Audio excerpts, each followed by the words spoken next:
इयत्ता 6वी इतिहास पाठ 4 वैदिक संस्कृती या पाठाचा स्वाध्याय आज आपण पाहूया. पहिला प्रश्न आहे, पाठातील आशयाचा विचार करून उत्तरे लिहा. 1. वैदिक साहित्यातील विद्वान स्त्रिया. उत्तर लोपामुद्रा, गार्गी, मैत्रेयी. 2. वेदकालीन मनोरंजनाची साधने. उत्तर गायन, वादन, नृत्य, सोंगट्यांचा खेळ, रथांच्या शर्यती आणि शिकार. 3. वेदकालीन 4 आश्रम. उत्तर ब्रह्मचार्याश्रम, गृहस्थाश्रम, वानप्रस्थाश्रम, संन्यासाश्रम. दुसरा प्रश्न आहे, चूक बरोबर ओळखा. पहिला आहे, यज्ञात म्हटले जाणारे मंत्र ऋग्वेद.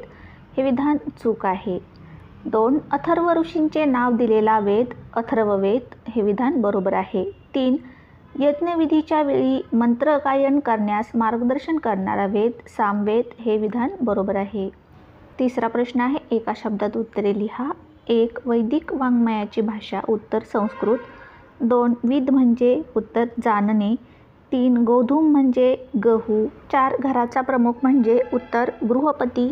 5. श्रेण्यांच्या प्रमुखाला म्हणत. उत्तर श्रेष्ठी. चौथा प्रश्न आहे, नावे लिहा. 1. तुम्हास माहीत असलेली वाद्ये. उत्तर तबला, ऑर्गन, सतार, वीणा, गिटार, बासरी. 2. सध्याच्या काळातील स्त्रियांचे किमान 2 दागिने. उत्तर पाटल्या, मंगळसूत्र. 3. सध्याची मनोरंजनाची साधने. उत्तर टीव्ही, मोबाईल, सिनेमा, विविध प्रकारचे खेळ. 5वा प्रश्न, थोडक्यात उत्तरे लिहा. 1. वेदकालीन लोकांच्या आहारामध्ये कोणकोणत्या पदार्थांचा समावेश होतो.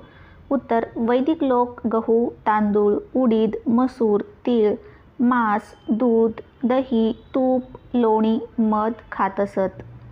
2. वेदकाळात गायींची विशेष काळजी का घेतली जाई. उत्तर गायींपासून दूध, तूप मिळत असे आणि त्या विनिमयासाठी महत्त्वाच्या असल्याने त्यांची विशेष काळजी घेतली जाई.